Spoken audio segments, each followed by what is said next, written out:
what you mean with the texture, because depending on where you're putting any like the kick or the snare or whatever you're playing, it's going to change the way that sounds and feels totally. Yeah, absolutely. Yeah, I think when you dive into the world of odd time, you realize how much music is out there that you don't know existed. It's kind of like speaking only in English. Like if you only speak in English, you're only ever going to learn English. But if you learn other languages, now you learn how to view the world completely differently and how to communicate differently. And I find that learning different time signatures is like learning different languages. It's like traveling to different countries. You just explore a brand new world. It's a different landscape. Yeah, and same with like the music of different countries too. There's a misconception about all Latin music being similar, all Latin rhythms, but then it's not, like, because most of the Afro-Cuban stuff is all like the 3-2 or the 2-3, and then Brazil is like its own separate thing with the partito alto and the ostinatos.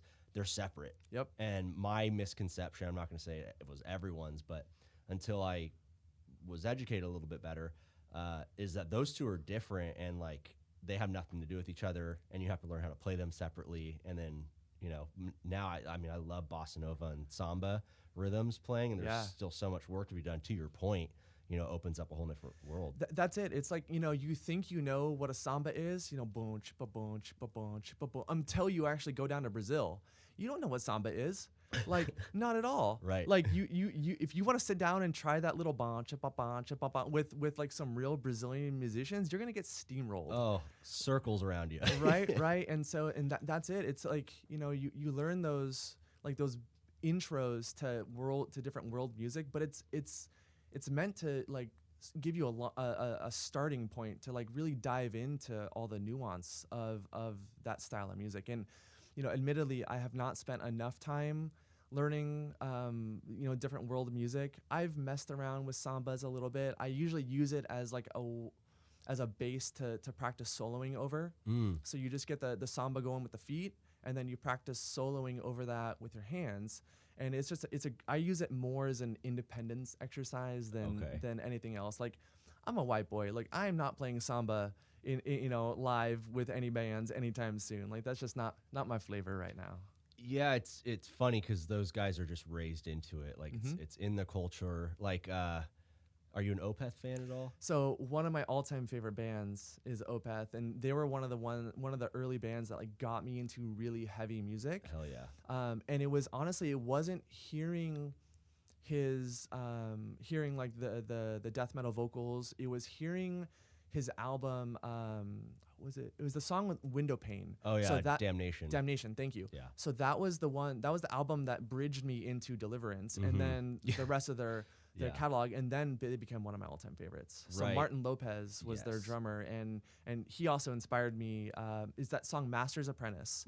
That was the one song that yeah, that double pedal, dude. for like 10 minutes, right? It's just literally double bass for 10 minutes. I'm like, okay, I need to work on my stamina with double bass, and that came out around the time that I was with Sinescent, and so I'm like, it was one of my early influences to build up my double bass chops, which I have since definitely let go. Well, that's exactly who I was referring to, because I think he's he's either Paraguayan or Uruguayan. Don't remember, but like he grew up in that culture and then moved to Sweden, got into death metal, and had all of that Latin flavor. And going back to what I was saying about developing your voice on the instrument, that's exactly what it takes. Mhm. It's you're building off of all of your own influences, and you're kind of putting them all in a blender, and then from there you're just kind of deciding, where all of them are going to show up in your playing. Because I know today, like growing up, I was listening to a lot of Dream Theater, and now I still hear some of those fills show up in my playing, even if I don't want them to.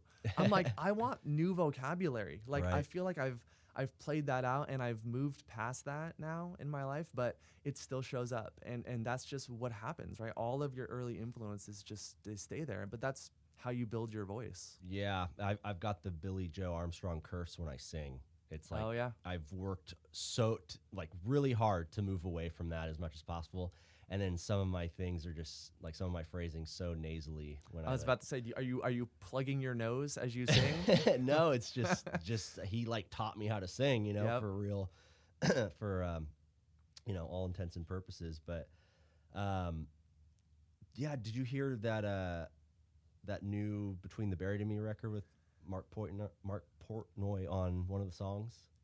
No, I didn't, but I love Between the Buried and Me. I've seen them live many times. Blake something is Richardson. Yeah, Blake Richardson is the drummer. He is phenomenal. Yeah. Phenomenal. But no, Yeah. I haven't heard that. It's the song "Fix the Error" off of their, I think it's Colors 2 is what they named the record. And there's 3 drum solos in the middle of the song. Their drummer does it. Mark Portnoy comes in, and then another guy. Do you mean Mike Portnoy? Mike? Is that what you're talking? So Yeah, the my old bad. drummer of Dream Theater is Yeah. Mike Portnoy. My bad. Yeah, and then he has a son, Max Portnoy, who has been doing a lot of stuff in the metal scene as well. Oh no shit. Yeah. Yeah, it's definitely Mike. That's in there because they're all like homies now, and Mike's doing like his own thing since he left Dream Theater. He I think you reach a level in your own professional journey where you're maybe what you have to say on the instrument doesn't fit the band you're in, and so you need to find other musicians that can give you that voice or give you that outlet. And you hear about bands breaking up all the time over quote unquote creative differences. And I think that's what it is. I think it's people, want to say one thing in the song and the other people are not on the same page. Or maybe there's one person that just has too much ego and they're unwilling to maybe change the direction of a certain song, and that's why bands break up, right? It's kind of like relationships, Totally. You got to have your needs met, right? Yeah. If I can't be heard, then I'm out, and Right. that's how it goes. Yeah, I mean, look at Dave Lombardo and Slayer. Mm-hmm. I mean, of course, they didn't even really last that much longer without him, which kind of says a lot. But and then Jeff Hanneman sadly passing away. Yeah, it's funny with Slayer. Paul Bostoff came in to fill in after, and the album, is it God Hates Us All? Maybe I'm wrong, but or maybe that's the name of the song. But anyways, there's one Slayer album with Paul Bostoff on it, and it happened to be my favorite album by them. Right on. Yeah, so oftentimes it takes a new person to come and breathe new life into a band, and then the band can take off. Slipknot's another great example because Jay Weinberg's incredible. He doesn't have that really loose swing that Joey Jordison does or did, but rest in peace. But he's still awesome. I mean, the way he plays all of the old songs and then the new stuff's really good so too. What blows me away, and I'm gonna sound super old saying this now, is we're kind of entering an era now where we're seeing some of the musicians that we grew up seeing. Now it's their kids that are coming in and like starting to become up and coming in the music world. And so growing up, there was a show called Conan O'Brien, and the drummer of Conan O'Brien was Max Weinberg. Okay, so he was the drummer that was kind of like riffing with Conan O'Brien. Anyways, fast forward, I find out that Max Weinberg's son is Jay Weinberg, the now drummer of Slipknot, which blew my mind because I grew up watching like this late night show with this really cool jazz drummer, and then I find out his son becomes the drummer of Slipknot. So anyways, I'm like, damn, I'm old. But yeah, seeing Slipknot live is just a whole nother whole nother experience. And I think Jay is doing a great job. Yeah, he's killing it. And I didn't know I also grew up knowing Max Weinberg as the Conan drummer, and I didn't know that he was the drummer for the E Street Band. Oh yeah, Springsteen. Bruce Springsteen. But Yeah. not a huge fan of, but like still respect all the work that they've done. Love Little Steven's Underground Garage on Sirius XM radio.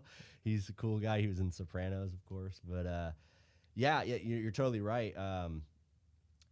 We've got like the Jason Bonham Led Zeppelin experience. I thought they were just up at the Greek Theater recently, so he's still carrying the torch. And then I think he played for God, who did he play for? He played in the Zeppelin show when they did their reunion, like 2010 or something like that. That one show. Man, I don't know. I forgot what I was thinking about. Yeah. It's just the new era of drummers coming in. It's interesting to see how genres start to change and evolve with every evolution of drummers. I mean, we're kind of living in an age now where a lot of music it's like quantized on a computer. Like they'll write write drum parts in Pro Tools or whatever the software is they're using, and then try and recreate it on drums now, which it's really interesting to see how music evolves like that. Yeah, and I'm challenged by that because part of me is like, fuck that. Like if all the greats before us could do it just with a click and like a sense of urgency because they were paying for the expensive recording time and put it all on tape, with a few microphones on a drum kit versus what we're capable of now. And then I listened to like Square Pusher and Aphex Twin, and I'm like, these guys are solid percussionists. They just can't play a drum set, and they've revolutionized percussion in like rock based music to a degree. And then drummers will take off from there and like integrate that into their sound moving forward. So it's like, it's okay, but it still is, I had this preconception that gets challenged by quantization and everything. Yeah, we're like music today has to be absolutely perfect. It's almost like the humanity of music is slowly being taken out. And if it doesn't sound perfect, and if it's not like the most polished version of what can be done, it's almost like people don't want it anymore. And some of the greatest albums ever recorded are not like that at all. So I don't know, in a way it makes me concerned about where music will be in 50 or 100 years. Like will we even recognize it anymore, or is it going to just be so computerized, for lack of a better word, so formulaic? Like where's the human aspect of music these days? Well, it's interesting because my dad's a musician. We talk about this a lot. How modern day pop is so formulaic, and it's because they can't risk and they can't afford to have any losers, because everyone has the ability to like plug in and play, really. So it does have to be super refined, but like what is at the cultural like zeitgeist right now is shit and formulaic, but it sounds perfect. You know what I mean? Yep, exactly. Well, because it's music as a business, and that's why it's giant corporations that need the paycheck, and they know what sells now, and so now they'll find artists that they can just hit Control C, Control V, and it's a brand new version of the artist, and they're writing the songs for them, and they're just giving them the paycheck, and here you go be a superstar. We'll write the music for you. We'll tell you what you need to do. I respect any artist that can still set themselves apart and like carve their own space into the world.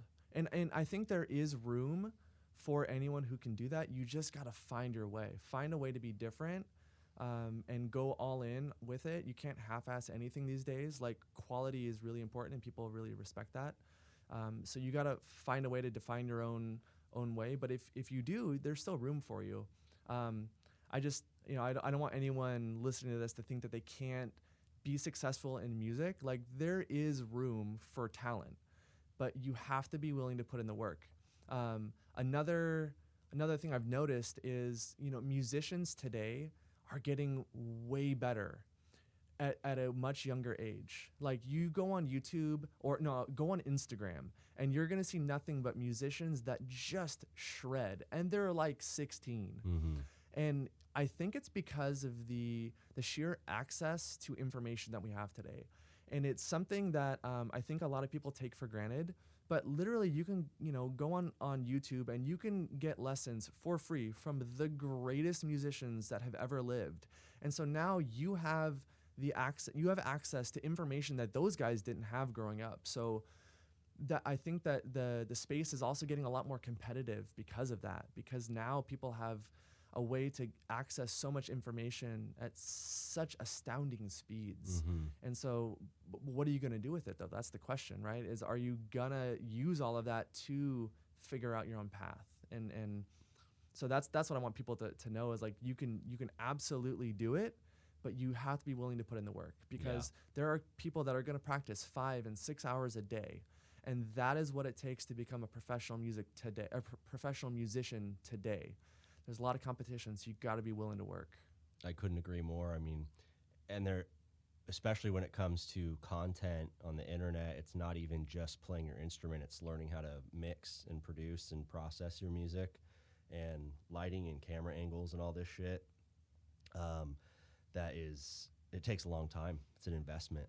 Yeah, not only do you have to also play great, but you have to know how, know the technical aspects behind the scenes of how to record it, how to make an engaging video.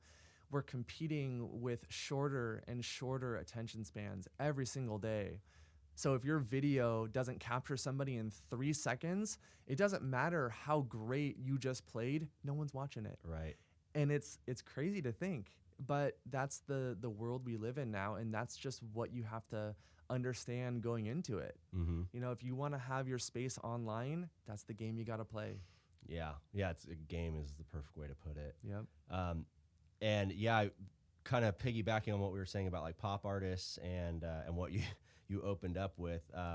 I still know all the words to Millennium by Backstreet Boys. I would love for you to sing it right now. No way. in your Billy Joel nasally voice. Oh God, no way. But like, then there's like the acts like Bruno Mars and Dua Lipa, who still have like a songwriting team, but I think are really good as far as like the new shit, versus some other stuff that is like total crap. I don't know why I wanted to say that, but no, I have a lot of respect for Bruno Mars. He's an actual musician. He does write his own songs. I saw him live. Dude is pitch perfect live. Wow. I saw him in Vegas, blown away at his talent. So going back, that guy has been, he's spent his entire life dedicated to his craft. So again, there's room for people that are willing to put in the work, and he's definitely one that does. Also, he's multi-instrumental. Dude plays drums. Dude did a drum solo at the Super Bowl. Totally. Right? So like, it takes some big balls to do that, even if it's not your primary instrument, but to get up there and play a solo. Like, I've played drum solos before. They're terrifying, right? And then you want to now put a camera on me and have literally everyone in America watch me do it. Okay, that's a whole nother level. So I have a lot of respect for him. There are other artists, and I don't want to, I'm not going to name any, but there are other artists out there that you can tell they are just a product of the music industry. Right. And only time will tell if they'll actually stay around or not, or they could just be a flash in the pan. We won't know. The world gets to decide that. Matt, what kind of drumsticks do you use? So my sticks, I've been using the same stick forever. It's the Vic Firth Extreme 5A. Nice. Okay. I like why they call it extreme when it's like maybe like a 1/4 inch longer than like a typical 5A. I got really into that little extra reach that it gives. I used to miss cymbals quite a bit. I don't know why. Maybe I had bad aim. But that stick, when I held it, it just felt right. And so I never changed from it. It's just, that's my stick for life. Cool. Yeah. Yeah, Vic Firth is totally my brand too. They're great. What type of kit do you play? So my drum set and we go back a long time. Back in 2006, I was inside a Guitar Center, and I saw this beautiful DW Collector's kit. It was stacked up in the back of the Guitar Center drum room. It was black, red burst. So it's black with a red center and then black back to black. And it was a very expensive drum set at the time. It was like, $4,000 or something like that, which is about what a new collector's kit still goes for, I think. But I dumped literally all of my money into it because at the time I was like, I'm up and coming with Sinescent. We're playing live. I wanted to have a nice kit. So I made this deal with myself. I'm like, if I'm going to drop that kind of cash on a drum kit, I'm keeping it forever. Okay. And so to this day, I still play with the same DW collector's kit. It was made in 2005. They don't make them like they used to. And I absolutely love it. And it's a kit that I'm going to have my entire life. And if I'm lucky enough, I will pass it down to future generations. In the future, I'd love to add, more kits to my collection. But for me, that is the kit that has it's carried me through my entire drumming journey. Mm-hmm. And it's been with me at every live show I've ever played. So, wow. Yeah, and it definitely has its scars on it. And, I used to, it's a 2 up and 2 down. Okay. With a 22-inch kick, and it for me is it gives me all of the versatility I would ever need. Because if I'm gonna go play, like I used to play cover bands back in the day, or like corporate gigs, and you're not bringing a 6-piece DW kit to a gig like that. So it gave me options. I'm like, cool, this gig I'm taking my 10-inch and my 14-inch floor tom. Nice. And my and my snare and my kick and a couple of cymbals, and that's all I need. Or if I'm gonna go play a heavy metal gig, then okay, now I've got all my toms, right? I got 2 up, 2 down. I can add my wall of cymbals if I want to, and it's just I like the versatility that having that kind of kit gives me, because I can pick and choose. What does this gig actually need, and I know that I have it. Yeah. And it sounds awesome. I bet. Like I love that the DW really has such a specific sound. And for me, it's like it's the drum sound that I've been chasing my entire life. Like every drum video that I would see that I loved the drum tones on was a DW. So it's my brand. Yeah. I was telling you a little bit before that I did the tour up in Oxnard, and this is right after Roland. It was the week that Roland announced their acquisition of DW. And when you turn in, you see Boss is the building on the left, and then DW has 2 buildings on the right side, and Boss, the pedals is owned by Roland. Mm-hmm. And so they probably just eaten lunch together for decades and struck a deal, and now imagining all the crazy drum innovation that's going to come from those Roland kits is incredible. But they walk you through the entire factory, and they give you a lesson in drum making and seeing the lamination processes and the way they select and cut all the wood and the way they put it in and they shape it and then cut the bearing edges, the finishes, and everything is so meticulous. They know what they're doing to 1,000%. And I was so impressed by it. And then that's just the drum side. Then they have like the hardware factory where they're doing like R&D, and they had just released the 11,000 or 1,100 pedal or something like that, which is their new hardware. So I was always kind of like, this company's overrated, is what I thought. I'd never owned a piece by DW, and now I'm like, man, I really want to own a DW kit one day. Yeah, and then let's be real, we pick drum sets based on how they look also, right? And totally. And their finishes are incredible. Yes. Incredible. But you brought up Roland kits, and that was one thing I didn't mention yet, but most of my playing today is on E-kits now, okay, which is Roland. So I've always had a version of a Roland E-kit for probably like the last 15 years. And now, when you're living in a house, you don't always get to play, your acoustic kit, and I used to spend money on a lockout studio to play my acoustic kit. And I'm like, this is a lot of money to have to play, to pay to play. So I'm now more playing the E-kits, and it's good and bad. I think E-kits definitely have their place. But when you go from an E-kit back to an acoustic kit, the feel is way different. And we all know that we play drums based off the feel, right? Like the response is, you learn to predict the response of your drums, and that's how you get really good at it, right? And when you go from an E kit, you're playing on little trampolines, right? Those the responsiveness is way more than you would get on like on a actual tom, and so it's it's good to have some versatility. I think you can, and nice to have that for quieter gigs, but now most of my playing is there. The benefit is, I can pipe in my drumless tracks through Bluetooth, and I can have everything come out through some nice studio monitors.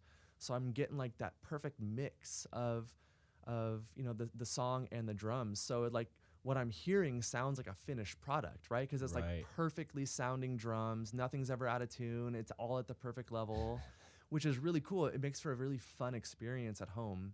But if I ever wanted to go play gigs again, I'm like, I'm gonna need a week or so to like reacclimate to the feel of a real drum set. Yeah, hitting hard and like you said, like the rebound on different heads, everyone's different. I think about that a lot, about the E-kits. I had one a long time ago, but I got rid of it, and they're interesting, man. They're good, but they could be dangerous for a new drummer. I would caution any new drummer to not learn exclusively on an E-kit, because you're not gonna learn real dynamics. Yeah. The way that I overcame that with an E-kit, and here's a pro tip to anybody who's playing E-kits: turn the sensitivity of your heads way up, so that if you hit too hard, you hear it in the actual drum, like actually, what you're getting back from the drum set. Wow. Because it teaches you to keep your playing in check. Because if you don't have the sensitivity turned up on those E-kits, and you go to an acoustic kit, you will not know how to play dynamically at all. You're going to be playing way too loud. So if anyone's playing E-kits and you're listening to this, do that. You will thank me. Turn the sensitivity up. That's actually great advice, man. I've never heard that before. Yeah, it's one thing that I discovered on my own, because I was going back and forth between my acoustic kit and my E-kit, and every time I sat back down on the acoustic kit, I'm like, I sound like crap, and I'm not playing with that level of texture that I was getting on the E-kits, and I was overplaying everything. And so I had to like really learn how to play way softer on an acoustic kit because of the E-kits. Like, you can hit an E-kit really hard, and if you don't have the volume turned up very much, you're only getting so much out of it. Right. But on an acoustic kit, it's a very honest, right? And if you hit hard, you can tell immediately. And so, just do yourself that favor and turn that sensitivity up, and it will help. It probably won't fix the problem permanently, but it will definitely give you more feedback, and that's what you need, is more feedback. Yeah. Dynamics is the key word that you used. Who is your favorite drummer? So that has evolved. I will say the most influential drummer to me has been Mike Johnston. I initially found him on YouTube, I want to say 15 years ago, and he was one of the early pioneers of online music lessons, and I signed up to take lessons with him, and eventually got to go out and meet him and spend time with him, and he has been the most influential, and because of that, I still love hearing him play. I think he's taught me the most about how to add texture and dynamics into your playing, and also how to start developing your own voice. So he's had the most impact on me. Growing up, I would say, Buddy Rich was probably one of the originals that first got me into drums, just hearing him, because obviously everyone regards him as the best drummer ever. Obviously debatable. That's personal. It's Coke and Pepsi for people. It's your preference. Mike Portnoy with Dream Theater was hugely influential to me, and I still enjoy hearing him play. His playing still shows up in my playing today. I loved Matt McDonough, I think is how you say his name. He was the drummer of Mudvayne. And so Mudvayne was like the the bridge metal band for me. The band that got me from the heaviest music I was listening to. Y'all gonna laugh, and that's fine. Creed. Okay, loved me some Creed growing up. Okay, Right can you on. take me higher? Yes, I can. So love them. But then I heard that song "Dig" by Mudvayne, Yeah. and then I got into that drummer, and I loved his style. I loved, and also just seeing him play was really cool. Um, then I was talking about how my style preferences change. There's a drummer I love right now named Nate Smith. Okay, Who he's been brought up a couple times. this dude has, for me, is like he has the groove that I want. So he has an album, and I would encourage every drummer to listen to this album. It's called Pocket Change, Mm-hmm. and it's an album of only drums. But literally, this is like the only drummer I could think of that could engage you for like 10 plus songs on literally just playing beats. But it's the texture that he puts into his playing, the nuance, the push and the pull, and the control that this guy has over time. I've never seen another drummer who has like this control over time. Like you guys got to watch some videos of him playing live. He's hugely inspirational to me. And he's who got me into like just learning how to really groove. And like that's kind of where my playing is today, is like learning how to like play some solid grooves that like have texture and feel.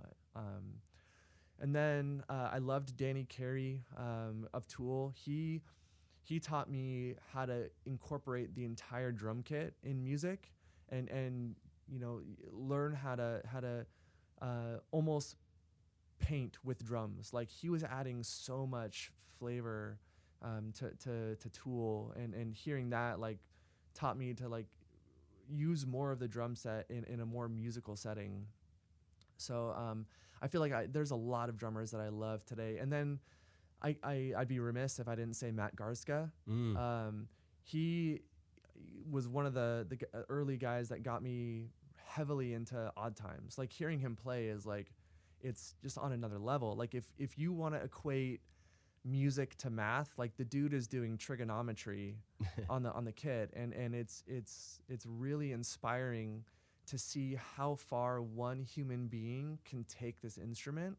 Like what would it sound like if somebody dedicates their entire life to becoming the best drummer that they can be, and when you hear him play, even stuff that's not Animals as Leaders, but he has an album that he recorded with this guy named Casimir Libersky, I think is the name. I found it on Spotify, and it's just him and it's Matt Garska and a keyboardist, and they're playing like really progressive stuff, but it's not metal. And so to hear him play at his level, but just in a different genre of music, it was just mind blowing. It was almost like this is a brand new style of music, and how often today do we ever get to experience a brand new style of music, or anyways what we would perceive as a new style of music? So it's really cool to see him push the envelope of drumming. So definitely one of my favorites. I heard that he also did some tracks on Chon Records, which someone told me that. I was under the impression that it was just those brothers and the cousin in the band, but I've listened to it so much it's like hard for me to believe that there was a different drummer at any point now. I'm like embarrassed if that's true. And I don't know too much Animals as Leaders, to be honest with you, so I can't tell if it what signature is on there. But they're another one of my favorites. To go back to Nate Smith, Pocket Change, it sounds like he's got a really good command of like percussion compositionally. Absolutely. To be able to listen, like you said, 10 songs on an album in a row. There's only one other band I know that did that. Have you heard the band Tortoise? I've heard of them. I don't know if I've heard them.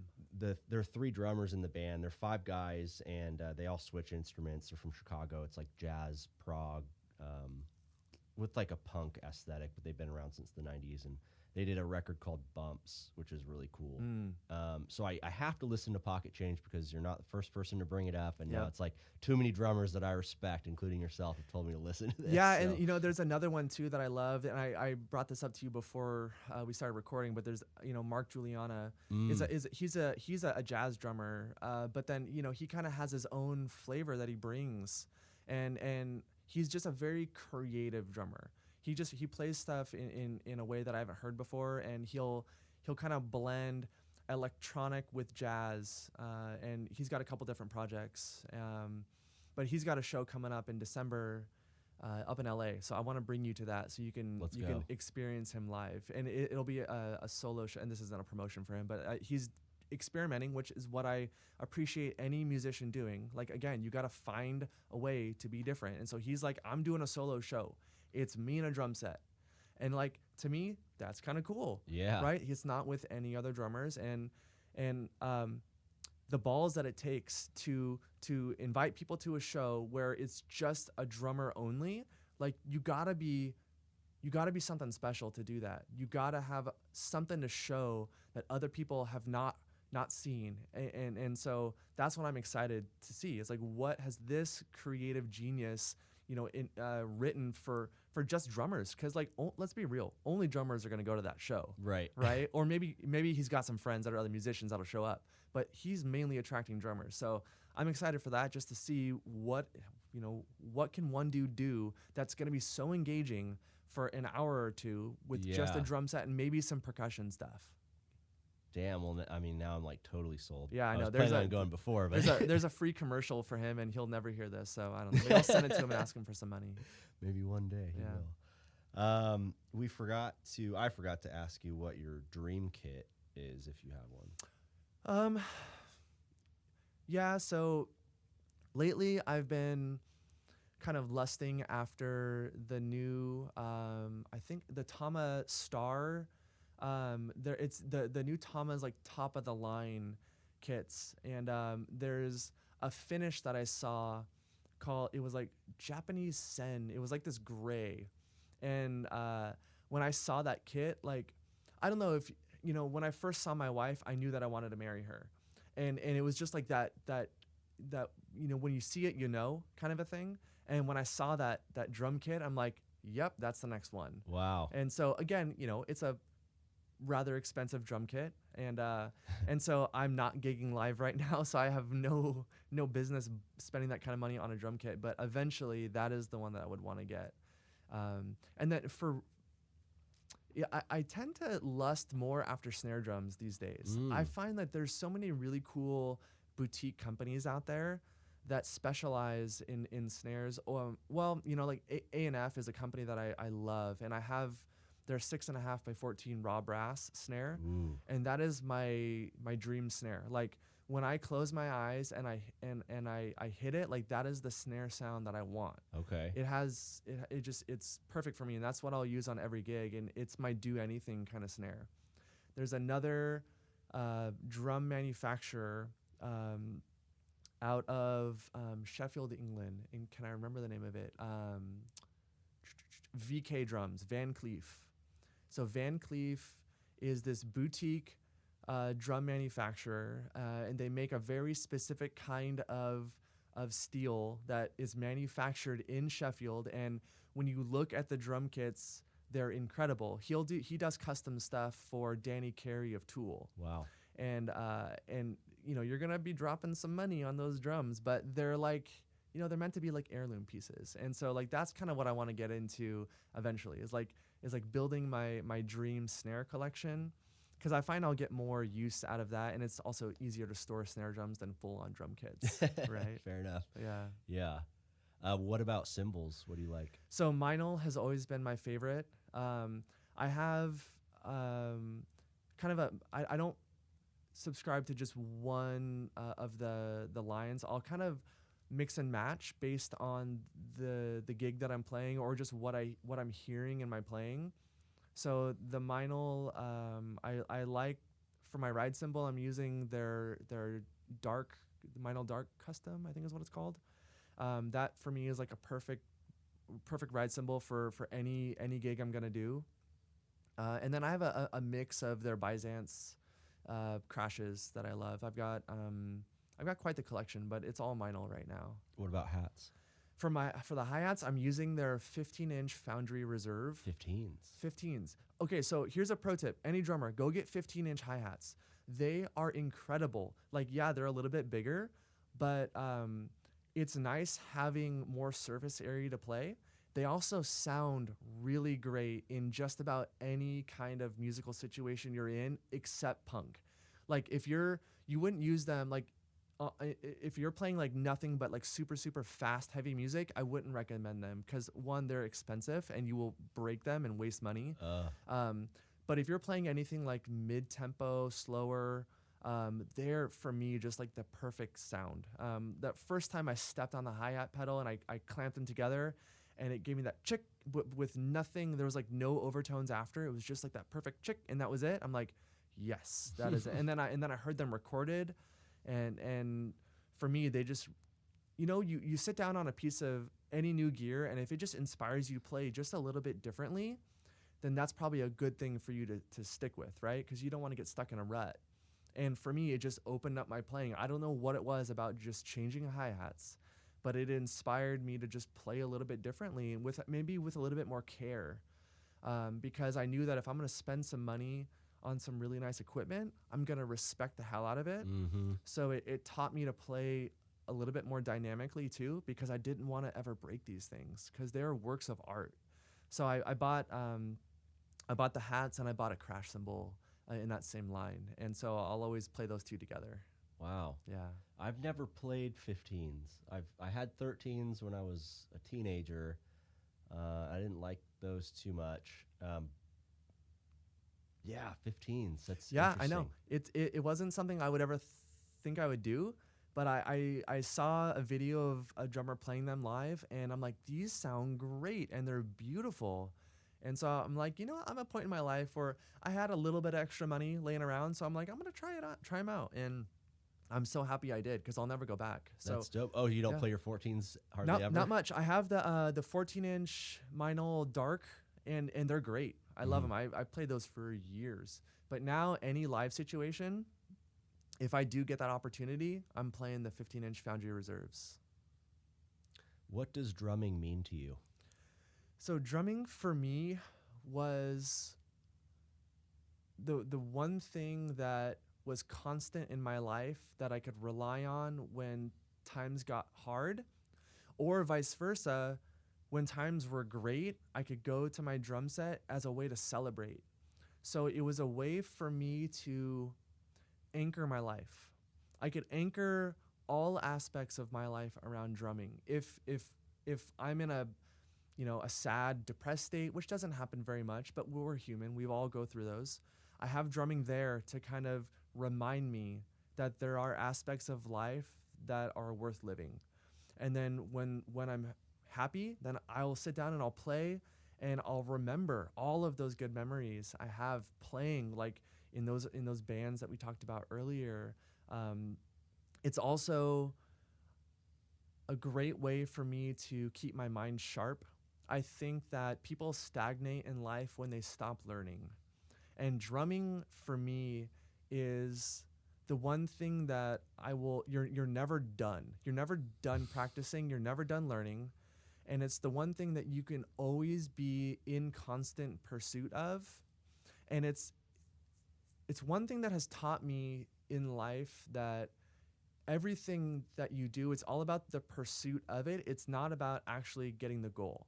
And so when you learn to approach life from I'm gonna pursue something for the sake of the pursuit, not for the sake of getting the thing or attaining the goal, you learn to appreciate life more, and it's endlessly satisfying that way. So for me, it's a way to remind myself that I have to keep chasing something to be happy. And if it's just chasing a new lick, or it's learning a new song in 7, or maybe playing something in 5/4, or whatever, it's the sake. It's just the pursuit and the journey. It's literally just about the journey. So drumming to me is very special. And candidly, growing up, I had a very tough childhood. My mom was not around for me emotionally at all. My dad thankfully was. My dad was very supportive in my drumming. And so I'm glad that I had drumming there to kind of center my life. And so in that respect, I'm forever grateful for this instrument, because without drums, I honestly don't know where I would have been. Like, I had some really, really dark aspects of my life growing up.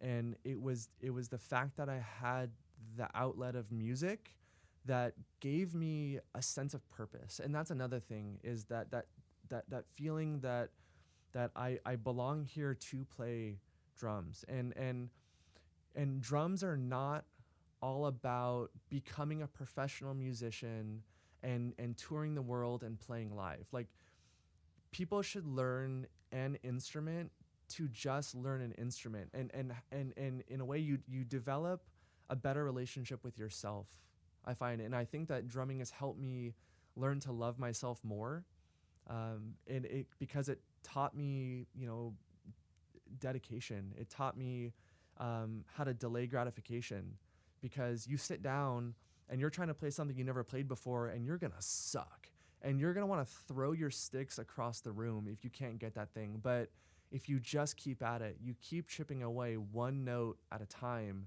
you'll eventually get it. And that has taught me, I take that same philosophy and I apply it to my life now in, like, my business, growing my mortgage business. It's one step at a time, one note at a time. And we will make mistakes, we will fail.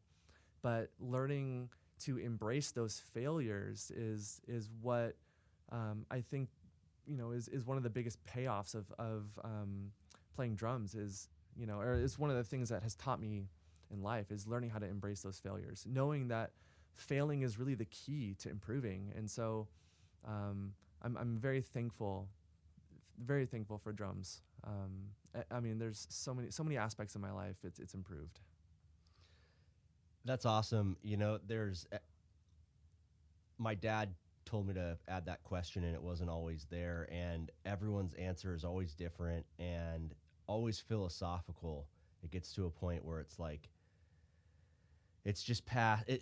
I mean, you said everything that I would want to reiterate, but I think that's amazing that you derive so much fulfillment from it. And because we haven't talked in a long time, I was worried that it might not have been something that that you still like thought about, or you had like a lot to say on the matter. But it's super clear that like it's still a huge part of your life, and the fact that it was able to guide you in times of both lows and highs is amazing, and it speaks to how powerful music is. Yeah, and this is why I would encourage everybody to learn an instrument.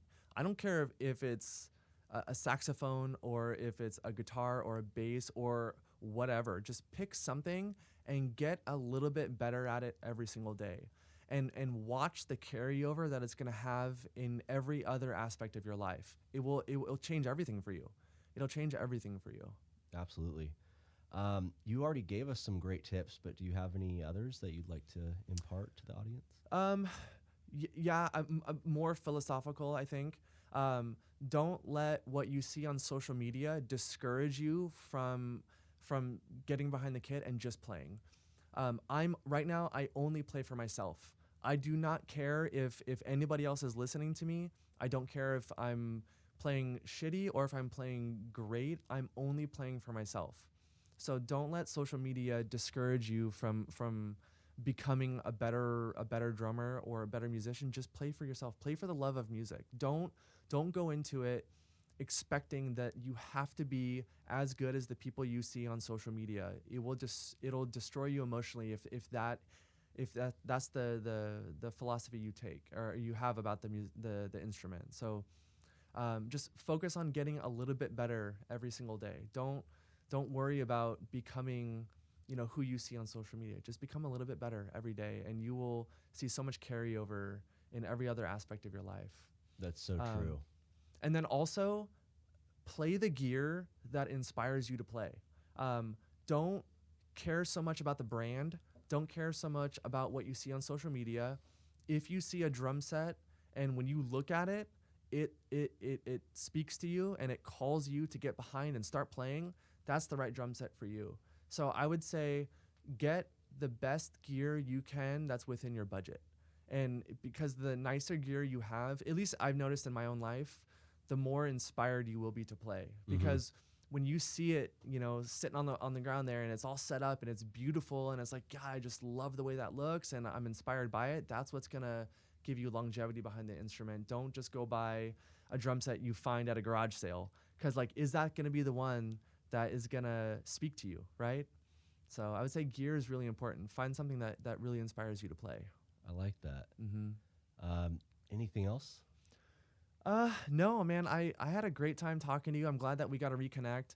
I hope listeners get something out of this. I know I kind of rambled on here and there, but I had a great time catching up with you, and I'm just so appreciative that you brought me on your podcast. So thank you. Hell yeah, dude. I mean, I think you had a lot of cool things to say, and it was awesome learning about your history behind the kit. I'm still like just stoked on the Ian band. I have to go listen now. Oh yeah, How can we listen actually to both your so bands? the Summerfell album it's on Spotify. So it's a 5-song EP. So you can go find that. Summerfell is all one word. Okay. And so that's gonna be the pop punk version of me. And then there's the original EP that we recorded in the garage back in, like, I don't know, 2004 or something. That's Sinescent, and that's Sinescent. So Sinescent. And you can find that on Spotify as well. And so you'll definitely, oh, also, fun fact, that album was recorded on a V-Drums kit. Oh, no shit. Yeah, and I don't know, some people can tell, some can't, but we didn't even have the recording area for an acoustic kit, so we did it on this guy's V-Drum kit, and that was a whole other experience. Dope. Yeah, but those are the two albums that you can just go and listen to right now if somebody is so inclined. Okay. Yeah. Very cool. I'm going to put that in the description so everyone can find it as well. Excellent. Cool. All right. Matt Stahl, thanks. Thank you.